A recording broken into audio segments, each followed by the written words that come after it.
پڑھو الف لام میم ذالکل کتاب لا ریب فیہ۔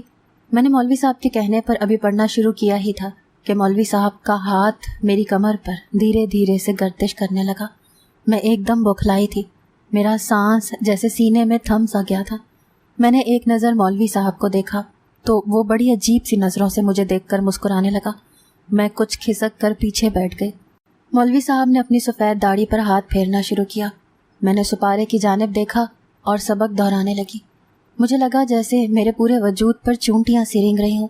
میں نے کنکھیوں سے مولوی صاحب کی طرف دیکھا تو ان کی نظریں مجھ ہی پر ٹکی ہوئی تھیں۔ شاید میں سب بچیوں میں بڑی تھی۔ میری عمر 12 سال تھی اور میں پہلے سپارے پر تھی۔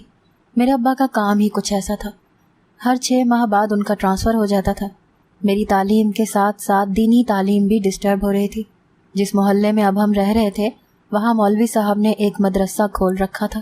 بہت سے بچے اس مدرسے میں رہتے بھی تھے لیکن زیادہ تر لڑکے ہی رہتے تھے۔ ہمارا گھر اس مدرسے کے برابر میں تھا۔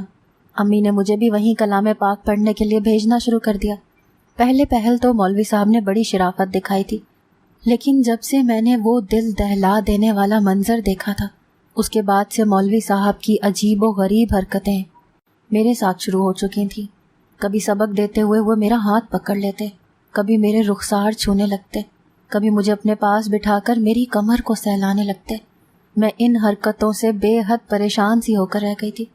میرا مسئلہ یہ تھا کہ میری والدہ نے مجھے کبھی بھی گڈ ٹچ اور بیڈ ٹچ کے بارے میں کچھ نہیں بتایا تھا۔ نہ کبھی یہ کہا کہ کوئی تمہیں خواہ مخواہ چھوئے تو چلانا شروع کر دینا یا سختی سے پیش آنا۔ یہ ہر بات والدہ کو بتانا چاہیے تھی۔ میرے خیال سے جس معاشرے میں ہم اب رہ رہے ہیں ماؤں کو بچوں کی تربیت کرتے ہوئے ان باتوں کا بھی خاص خیال رکھنا چاہیے، لیکن میری والدہ کی تو سوچ ہی بڑی عجیب تھی۔ میں ایسی باتوں سے بہت جلد گھبرا جاتی تھی۔ میں نے امی سے بھی کوئی ذکر نہیں کیا تھا، بس ایک دن تنگ آ کر گھر جا کر یہ کہہ دیا کہ مجھے مولوی صاحب سے نہیں پڑھنا، وہ میرے لیے کسی استانی کا انتظام کرتے ہیں۔ کیونکہ جو کچھ میں نے کچھ دن پہلے چھت پر ہوتے دیکھا تھا میرا دل مولوی صاحب کو دیکھتے ہی سوکھے پتے کی طرح کانپنے لگتا تھا۔ لیکن میری بات سن کر امی نے میرے منہ پر تھپڑ مارا اور میرا کان کھینچ کر مولوی صاحب کے پاس لے گئی۔ کہنے لگی اس لڑکی نے مجھے پریشان کر کے رکھا ہے، ایک تو اس کے دماغ میں جلد کچھ بیٹھتا ہی نہیں ہے، اوپر سے اس کے نخرے۔ کہہ رہی ہے مولوی صاحب سے نہیں پڑھوں گی۔ مولوی صاحب نے مجھے غصے سے دیکھا تو میں نظریں جھکا گئی۔ میری ماں نے تو مجھے مولوی صاحب کے سامنے شرمندہ کر کے رکھ دیا تھا۔ مولوی صاحب کی ساری داڑھی سفید تھی، 60 سال کے لگ بھگ تھے۔ ظاہر ہے میری ماں کیوں کر ان پر شک کرتی۔ وہ کہنے لگے بے فکر ہو جائیں بہن جی، نافرمان بچوں کو تو میں 2 گھنٹے بٹھا کر خاص توجہ سے پڑھاتا ہوں، بس چند ماہ میں تیر کی طرح سے ٹھیک ہو جائے گی۔ ان کی روبدار آواز پر میرا دل دہلا تھا۔ پھر امی سے کہنے لگے دیکھیں بہن جی، میں ذرا سخت مزاج قسم کا استاد ہوں اور بنا ڈنڈے کھائے کبھی کسی کو پڑھنا نہیں آتا، لیکن کیا ہے کہ یہاں بچوں کے جسم پر تھپڑ کا نشان ماں باپ کو دکھ جائے تو والدین ہم مولویوں کی کلاس لینے آ پہنچتے ہیں کہ بچے کو ہاتھ بھی کیسے لگایا۔ میری والدہ نے تو یہ سن کر مولوی صاحب کو کھلی چھٹی دے دی۔ کہنے لگی میری طرف سے جو مرضی کریں اس کے ساتھ، میں کبھی شکایت لے کر نہیں آؤں گی، بس میری بچی سال میں کلام پاک پڑھ لے۔ وہ کہنے لگے کہ بے فکر ہو جائیں، آپ نے کہہ دیا، بس اب آپ کی بچی میری خاص نظر میں رہے گی، اسے میں اپنے پاس بٹھا کر پڑھاؤں گا۔ اس بات پر میری والدہ بڑی خوشی خوشی مجھے وہاں چھوڑ کر چلی گئی۔ میں ڈری سہمی سامنے بیٹھی تھی۔ مولوی صاحب نے کرخت لہجے میں مجھ سے کہا ادھر میرے پاس آ کر بیٹھو، تمہیں تو میں پوچھتا ہوں، گھر جا کر میری شکایتیں لگاتی ہوں۔ یہ سن کر تو میری جان نکلی تھی۔ میں نے نفی میں سر ہلایا۔ میں نے کہا میں یہیں بیٹھ کر پڑھوں گی۔ میری بات پر انہوں نے ایسے مجھے دھاڑا کہ میں کانپ کر رہ گئی۔ ڈر کے مارے ان کے پاس بیٹھ گئی۔ جیسے ہی میں ان کے پاس بیٹھی وہ میرے قریب آ کر کان کے قریب سرگوشی سے بولے آئندہ اگر میری کوئی بھی بات گھر جا کر بتائی تو تم شاید جانتی نہیں ہو میں کیا کر سکتا ہوں تمہارے ساتھ۔ تمہاری ماں مجھے کچھ بھی نہیں کہے گی، الٹا تمہیں ہی مارے گی۔ دیکھ لیا نا تم نے آج، تمہاری ماں نے تمہاری نہیں سنی اور میری بات مان لی۔ مولوی صاحب کی بات سچی تھی، پھر میں تھی بھی کم عمر، اسی لیے یہ بات اپنے پلو سے باندھ لی کہ امی سے کچھ نہیں کہنا، ورنہ مولوی صاحب نہ جانے میرے ساتھ کیا برا سلوک کریں گے۔ بدلے میں میری ماں بھی مجھے تھپڑ ہی مارے گی۔ اس دن کے بعد سے تو مولوی صاحب کی گستاخیاں اب بڑھنے لگی تھیں۔ میں ان کی بڑھتی ہوئی بے باکیوں سے حد درجہ خوفزدہ سی ہو چکی تھی۔ جب تک میں مولوی صاحب کے پاس بیٹھی رہتی، ان کی بےہودہ جملے بازیاں مجھے شرم سے پسینے سے شرابور کر دیتی تھیں۔ ان کی بڑھتی جسارتیں مجھے حواس باختہ کر دیتی۔ وہ مجھے معنی خیز مسکراہٹ سے یوں دیکھتے جیسے میری بے بسی کا مذاق اڑا رہے ہوں۔ میں گھر آتی اور آتے ہی کمرے میں جا کر پھوٹ پھوٹ کر رونے لگتی، لیکن امی سے کچھ نہ کہتی، کیونکہ میں جانتی تھی کہ ایسا کہنے کا کوئی فائدہ نہیں ہے۔ مجھے یاد آنے لگا کہ چند دن پہلے میں نے چھت پر کیا ہوتے دیکھا تھا۔ اس رات جو ہوا تھا وہ میرے ہوش اڑانے کے لیے کافی تھا۔ گرمیوں کی راتیں ہم لوگ چھت پر سو کر گزارتے تھے۔ چھت پر لائن سے سب کی چارپائیاں بچھی ہوتی تھیں اور اسٹینڈ فین لگا کر ہم سو جاتے تھے۔ میں بہن بھائیوں میں سب سے بڑی تھی، باقی میرے 2 بھائی مجھ سے کافی چھوٹے تھے۔ ایک 4 سال کا تھا اور دوسرا 3 سال کا۔ میں رات کو اپنی چارپائی پر گہری نیند سو رہی تھی جب مجھے کسی کی سسکیوں کی آواز سنائی تھی۔ اس وقت کون ہو سکتا تھا؟ میں نے اٹھ کر پوری چھت کو دیکھا، لیکن سبھی بے خبر سو رہے تھے۔ مجھے وہ آواز برابر والی چھت سے آ رہی تھی جہاں انہی مولوی صاحب کا مدرسہ تھا۔ چھت پر بس ایک ہی کمرہ تھا جس کی کھڑکی کھلی ہوئی تھی اور ایک مدھم سی روشنی اس کمرے میں جل رہی تھی۔ سسکیوں کی آواز بھی اسی کمرے سے آ رہی تھی۔ میرا دل دھک سے رہ گیا تھا، بھلا اس وقت چھت کے کمرے میں کون یوں دبی دبی سسکیوں سے رو رہا تھا، کیونکہ مدرسے کے رہائشی کمرے تو نیچے کے پورشن میں بنے ہوئے تھے، چھت پر تو کوئی بھی نہیں جاتا تھا۔ مجھے غالب گمان یہی ہوا کہ شاید کسی بھوت پریت کا چکر نہ ہو۔ اسی سوچ نے مجھے کانپنے پر مجبور کر دیا۔ میری امی کی چارپائی میرے بالکل برابر میں تھی۔ میں نے امی کا ہاتھ زور سے پکڑ لیا اور آیت الکرسی کا ورد شروع کر دیا، لیکن وہ سسکیوں کی آوازیں مسلسل مجھے آ رہی تھیں۔ میں نے زور سے اپنی آنکھیں مینچ لی اور سونے کی کوشش کرنے لگی۔ اگلے روز جب میں مدرسے گئی تو مولوی صاحب بادام کا جو پستے ملا دودھ نوش فرما رہے تھے۔ کہنے لگے، رات بھر وظیفہ کرتا رہا ہوں، بہت کمزوری محسوس ہو رہی ہے۔ ایک تو یہ جنات کے بچے بھی بے حد پریشان کرتے ہیں۔ اس وقت بہت سی خواتین اپنے بچے کو ناظرے کے لیے چھوڑنے آئی تھیں۔ مولانا کی بات سن کر بڑی متاثر نظر آ رہی تھی۔ ایک عورت کہنے لگی، جبھی مولوی صاحب آپ کی چھت سے کسی کی سسکیوں کی آوازیں آ رہی تھیں۔ یہ سن کر میں بھی چونکی تھی۔ اس کا مطلب وہ آوازیں صرف مجھے ہی نہیں آئی تھی۔ مولوی صاحب کہنے لگے، جنات کے بچوں کی تھیں۔ میں نے وظیفہ شروع کیا کہ مجھے تنگ کرنے پہنچ گئے۔ میں نے انہیں باندھ دیا، بس پھر کیا، ان کی سسکیوں نے میرے ساتھ ساتھ آپ لوگوں کو بھی پریشان کر دیا۔ بات صرف یہیں تک ہوتی تو افسوس نہ ہوتا، لیکن کمبخت جاتے جاتے میرے ایک شاگرد کو مار پیٹ کر چکے ہیں، بیچارہ آج بخار میں پڑا ہے۔ مولوی صاحب کی بات سن کر وہاں موجود خواتین خوفزدہ ہوئی تھیں۔ وہ مولوی صاحب کہنے لگے، آپ لوگ پریشان نہ ہوں، میں نے سمجھا دیا ہے، کسی کو نقصان نہیں پہنچائیں گے، لیکن اگر کسی کو رات کو رونے سسکنے یا مدد کے لیے پکارنے کی آوازیں آئیں تو اس پر توجہ مت دینا، ورنہ وہی ہوگا جو میرے شاگرد کے ساتھ ہوا، کیونکہ وہ بھی رونے کی آواز سن کر کمرے میں آ گیا تھا۔ یہ سن کر تو سبھی خواتین گھبرا گئی تھیں۔ ڈر تو میں بھی گئی تھی، کیونکہ سسکیوں کی آواز تو میں نے بھی سنی تھی۔ وہ خواتین باہر چلی گئیں۔ رات کو پھر سے مجھے وہ سسکیوں کی آوازیں آنے لگیں۔ اس بار تو میری ہمت بھی نہ ہوئی کہ آنکھیں بھی کھولتی۔ میں نے چاروں کل پڑھے اور سونے کی کوشش کرنے لگی، لیکن اس کے بعد جو کچھ میری آنکھوں نے دیکھا وہ دیکھ کر میرے ہوش اڑ گئے تھے۔ میں خوفزدہ سی ہو کر رہ گئی تھی۔ اگلے روز جب میں مدرسے گئی تو سبق پڑھنے کے دوران میں نے اسی کو دیکھا۔ اس کے چہرے کی رنگت بالکل پیلی پڑ چکی تھی۔ میں اسے دیکھ کر دنگ سی رہ گئی تھی۔ مولوی صاحب مسلسل اسی کو گھور رہے تھے۔ وہ ڈرا سہما میرے برابر میں بیٹھ گیا اور کلام پاک یاد کرنے لگا۔ اس کی آواز یوں تھی جیسے رو رہا ہو۔ مجھے اس پر ترس سا آنے لگا تھا۔ اس کی عمر 7 سے 8 سال سے زیادہ کی نہ تھی، اور جو کچھ میں نے اس کے ساتھ ہوتے دیکھا تھا میرے ہوش اڑ گئے تھے۔ میں نے ان کے چہرے کی طرف دیکھا تو انگلیوں کی چھاپ اب بھی اس کے رخسار پر نظر آ رہی تھی۔ وہ ساتھ ساتھ پڑھ رہا تھا، ساتھ ساتھ اپنے آنسو پونچھ رہا تھا۔ اس کے بازو سے قمیض ہٹی تو میں دیکھ کر لرز کر رہ گئی۔ اس کے بازو پر کسی نے بری طرح دانت گاڑے تھے کہ میں جھرجھری لے کر رہ گئی تھی۔ کچھ دیر کے لیے مولوی صاحب اٹھ کر باہر گئے، کیونکہ محلے کے ایک صاحب نے انہیں ہدیے میں کافی قیمتی تحائف بھیجے تھے۔ جیسے ہی مولوی صاحب باہر گئے تو میں نے اس بچے سے کہا، کل رات تم چھت پر کیا کرنے گئے تھے جب تمہیں پتا تھا کہ مولوی صاحب جن کو قابو کرتے ہیں؟ میری بات سن کر اس بچے کی رنگت اڑی تھی، دائیں بائیں دیکھنے لگا کہ میری بات کسی نے سنی تو نہیں۔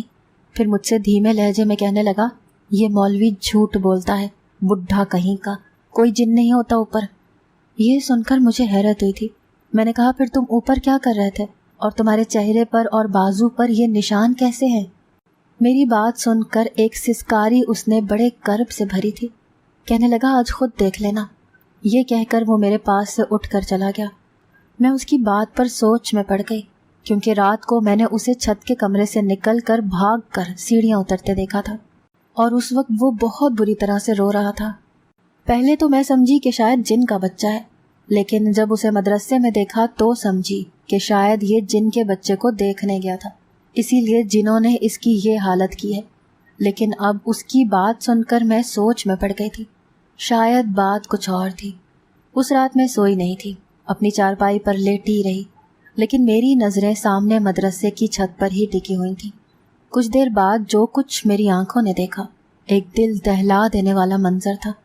مولوی صاحب ایک 10 سالہ بچے کو اپنے ساتھ چھت پر لے کر آئے اور اسے بری طرح سے گھورتے ہوئے خاموش رہنے کا اشارہ کر رہے تھے۔ وہ بچہ ہاتھ جوڑے بنا آواز نکالے اشارتاً ان کی منت سماجت کر رہا تھا، لیکن وہ اس لڑکے کو کمرے میں لے گئے۔ اس کے بعد اس بچے کی دبی دبی سسکیوں کی آوازیں آنے لگیں۔ مجھے سمجھ نہیں آ رہا تھا کہ مولوی صاحب اس بچے کے ساتھ ایسا کیا کر رہے ہیں کہ وہ رو رہا ہے، سسک رہا ہے۔ 2-3 گھنٹے ایسی ہی آوازیں آتی رہیں۔ اس کے بعد جب دروازہ کھلا تو وہ بچہ بری طرح سے رو رہا تھا اور ٹھیک سے چل بھی نہیں پا رہا تھا، اور مولوی صاحب اپنی داڑھی پر ہاتھ پھیر رہے تھے، چہرے سے بڑے حشاش بشاش لگ رہے تھے۔ میں سوچ میں پڑ گئی تھی کہ وہ کیوں رات کو بچوں کو کمرے میں لے کر جا کر مارتے ہیں، اور لوگوں سے یہ کیوں کہتے ہیں کہ جن کے بچے روتے ہیں اور وہ وظیفہ کرتے ہیں۔ بہرحال مجھے یہ دیکھ کر دکھ بھی ہو رہا تھا، اور مولوی صاحب کے جھوٹ بولنے کی وجہ بھی سمجھ نہیں آ رہی تھی۔ تیسری رات میں سوچ چکی تھی کہ آج میں ان کی چھت پر جا کر دیکھوں گی کہ آخر ان کی چھت پر ہوتا کیا ہے اور وہ کیوں بچوں کو مارتے ہیں۔ جیسے ہی رات گہری ہوئی، مولوی صاحب پھر سے ایک بچے کو چھت پر لے آئے اور کمرے میں لے گئے۔ میں اپنی چارپائی سے اٹھی اور دھیرے سے محتاط قدم اٹھاتی ہوئی مولوی صاحب کی چھت کی دیوار کے پاس جا کر کھڑی ہو گئی۔ وہ دیوار زیادہ اونچی نہ تھی، میں بآسانی ان کی چھت پر جا سکتی تھی۔ میں دھیرے سے دیوار کی منڈیر پر بیٹھی اور دوسری جانب اتر گئی۔ اب مجھے اس بچے کی سسکیوں کی آوازیں سنائی دینے لگی تھیں۔ میں دھیرے سے چلتی ہوئی کمرے کی کھڑکی کے پاس جا کر کھڑی ہو گئی۔ ابھی بھی مدھم سی روشنی کمرے کو روشن کیے ہوئے تھی۔ جو منظر میں نے اندر ہوتے دیکھا، میری روح لرز گئی تھی۔ میں نے فوراً سے اپنے منہ پر ہاتھ رکھ کر اپنی بے اختیار اٹھنے والی چیخ دبائی تھی۔ میری آنکھیں پھٹی کی پھٹی رہ گئی تھیں۔ ایسا روح کو فنا کر دینے والا منظر میں نے 12 سال کی عمر میں پہلی بار دیکھا تھا کہ میں کانپ کر رہ گئی تھی۔ بے اختیار میں نے اپنے قدم پیچھے کو لیے، لیکن ایک دم سے میں ایک پتھر سے ٹکرا کر گری تھی۔ میرے منہ سے بے اختیار چیخ سی نکلی تھی۔ 4 سو خاموشی تھی، اسی لیے میری چیخ فضا میں گونجی تھی۔ میں نے پلٹ کر بھی نہیں دیکھا اور بھاگ کر دیوار پھلانگ کر اپنی چارپائی پر لیٹ گئی۔ میرا دل اتنی زور سے دھڑک رہا تھا کہ جیسے سینہ شگاف کر کے باہر نکل آئے گا۔ اگلے 2 روز تک میں بخار میں تپتی رہی۔ میں آنکھیں بند کرتی تو وہی کربناک منظر میری آنکھوں کے سامنے آ جاتا۔ وہ ایک 10 سال کا بچہ تھا جو اوپر چھت پر لیٹا تھا۔ اس کے دونوں ہاتھ پیچھے کو باندھے گئے تھے، اس کے منہ میں رومال ٹھونسا ہوا تھا، اور جو شرمناک حرکت اس کے ساتھ کی جا رہی تھی اسے بیان کرنے کے لیے میرے پاس الفاظ بھی نہیں۔ میں دوبارہ اس مولوی کی شکل بھی نہیں دیکھنا چاہتی تھی جو ہوس کا بھوکا تھا، لیکن میری ماں کی نظروں میں وہ بہت نیک تھا۔ میرے بار بار منع کرنے پر بھی وہ مجھے اس مولوی صاحب کے پاس چھوڑ کر آنے لگی۔ اب اس کی حرکتیں اور نظریں مجھ پر دوسرے انداز سے اٹھ رہی تھیں۔ ایک بار تو اس شخص نے حد ہی کر دی تھی، مجھ سے کہنے لگا کمرے میں جا کر سبق یاد کرو۔ میں نے صاف انکار کر دیا، کیونکہ جو کچھ میں اسے کرتے دیکھ چکی تھی مجھے اس سے ویسے بھی خوف محسوس ہوتا تھا۔ میرے انکار پر اس نے بڑی غصیلی نظر سے میری طرف دیکھا، پھر اس نے وہاں آنے والے ناظرہ کے بچوں کو یہ کہہ کر چھٹی دے دی کہ وہ جن والا وظیفہ کرنے لگا ہے، اور جو لڑکے اس کے پاس وہیں مدرسے میں رہتے تھے ان سب کو کہا کہ وہ اپنے اپنے کمروں میں چلے جائیں اور اپنے کان بند کر لیں۔ یہ سب سن کر میری جان نکلی تھی۔ میں نے بھی اپنا سپارہ ہاتھ میں لیا اور جانے کے لیے کھڑی ہو گئی، لیکن اگلے ہی لمحے وہ بڈھا مولوی بڑی پھرتی سے اٹھا، میرا ہاتھ مضبوطی سے پکڑ لیا۔ اس وقت اس کی آنکھیں غصے اور نہ جانے کس جذبے کے تحت سرخ تھیں۔ کہنے لگا، میری ٹو لگانے کا تجھے بڑا شوق ہے، کھڑکی سے چھپ کر دیکھتی ہے کہ میں کیا کر رہا ہوں۔ یہ سن کر تو میری جان نکل گئی تھی۔ تو کیا وہ مولوی مجھے دیکھ چکا تھا؟ میں نے کہا، میرا ہاتھ چھوڑو، مجھے اپنے گھر جانا ہے۔ اس وقت تک سب بچے جا چکے تھے، وہاں پر رہنے والے لڑکے بھی ڈرے سہمے اوپر چلے گئے۔ اس بڈھے مولوی نے میرے منہ پر ہاتھ رکھا اور میری آواز کو دبانے کی کوشش کرنے لگا۔ پھر مجھے نیچے بنے ایک کمرے میں لے گیا جہاں ایک چارپائی رکھی تھی۔ اس نے مجھے چارپائی پر زور سے پھینکا اور دروازہ بند کر دیا۔ میں جلدی سے اٹھ کر کھڑی ہو گئی۔ وہ بڈھا بس کہنے کو ہی 60 سال کا تھا، لیکن اس میں طاقت بہت زیادہ تھی، یا شاید میں عمر میں کم تھی، چاہ کر بھی میں اپنا بچاؤ اس سے نہیں کر سکتی تھی۔ میرے سر پر بندھا اسکارف اس نے بڑی بے دردی سے اتار کر پھینکا تھا۔ میں چلانے لگی تو میرے منہ پر بڑی زور سے تھپڑ مارنے لگا، پھر اپنے کندھے پر رکھا رومال اتار کر میرے ہاتھ پیچھے کو باندھنے لگا۔ میں مسلسل چلائے جا رہی تھی، لیکن میری پکار سننے والا کوئی نہ تھا۔ دن کے وقت بھی میری چیخو پکار پر میری مدد کو کوئی نہ پہنچا۔ شاید سب کو یہی لگ رہا تھا کہ مولوی صاحب پھر سے جن پکڑ رہے ہیں۔ اس شخص نے میرے منہ میں بھی رومال ٹھونس دیا۔ میری آنکھوں سے آنسو بہنے لگے۔ میں ایک 60 سالہ مولوی کی ہوس کا نشانہ بن چکی تھی۔ موت سے پہلے مر جانا کسے کہتے ہیں، یہ شاید اس وقت مجھ سے بہتر اور کوئی نہیں جانتا ہوگا۔ مجھے لگا اب میں زندہ نہیں بچوں گی، اور کاش کہ میں زندہ نہ بچتی، سچ میں مر جاتی۔ نیم مردہ حالت میں میں اس چارپائی پر پڑی تھی، اور وہ شخص مجھے دھمکا رہا تھا کہ میں اپنی زبان نہ کھولوں۔ میں یوں تھی کہ کوئی بے جان وجود۔ وہ شخص کمرے سے جا چکا تھا اور مجھے اپنے آپ سے نفرت محسوس ہو رہی تھی۔ میرے ہاتھ اب آزاد تھے، لیکن مجھے لگا کہ میں ابھی بھی بندھی ہوئی ہوں۔ مجھ میں اتنی سکت نہ تھی کہ ہل بھی سکتی۔ میری آنکھوں سے آنسو ٹوٹ ٹوٹ کر نکل کر بہہ رہے تھے۔ میں وہیں بے ہوش ہو گئی۔ جب ہوش آئی تو میری ماں میرے پاس بیٹھی رو رہی تھی، اور وہ خبیث بڈھا بھی وہیں کھڑا تھا۔ کہنے لگا، آپ اپنی بیٹی کا خیال رکھا کرو بہن، رات کو چھتیں پھلانگ کر جنوں کو مار کھاتا دیکھے گی تو یہ تو ہوگا۔ میں نے تو بہت چاہا کہ وہ اسے نقصان نہ پہنچائیں، لیکن مجھے بھی انہوں نے دھکا دے کر بے ہوش کر دیا۔ جب مجھے ہوش آیا تو جن اس کے ساتھ یہ سب کچھ کر کے جا چکے تھے۔ میرا جی چاہا میں اس خبیث شخص کا منہ نوچ لوں۔ میری ماں مجھے سہارا دے کر گھر لے گئی۔ میرے ابا کا ٹرانسفر ہو گیا، ہم دوسرے شہر چلے گئے۔ میں بالکل گم سم سی ہو چکی تھی۔ میری ماں مجھ سے بات بھی کرتی تھی تو میں جواب نہیں دیتی تھی، مگر 1 ماہ بعد میری طبیعت بگڑنے لگی۔ میری ماں جب مجھے ڈاکٹر کے پاس لے کر گئی تو پتہ چلا کہ میں حاملہ ہوں۔ میری ماں تو وہیں دھاڑے مار مار کر رونے لگی، کہنے لگی، یہ سب کیسے ہو گیا؟ میں نے نفرت سے اپنی ماں کی طرف دیکھا۔ میں نے کہا، آپ کو مجھ پر اعتبار نہیں تھا امی، اس کمینے مولوی پر تھا۔ آپ اس کی بات کو سچا اور میری بات کو جھوٹا سمجھتی تھی۔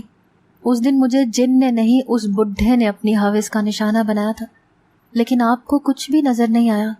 ماں تو اپنی بیٹی کی آنکھوں سے اسے پڑھ لیتی ہے، جان جاتی ہے کہ بیٹی کو کیا چیز پریشان کر رہی ہے۔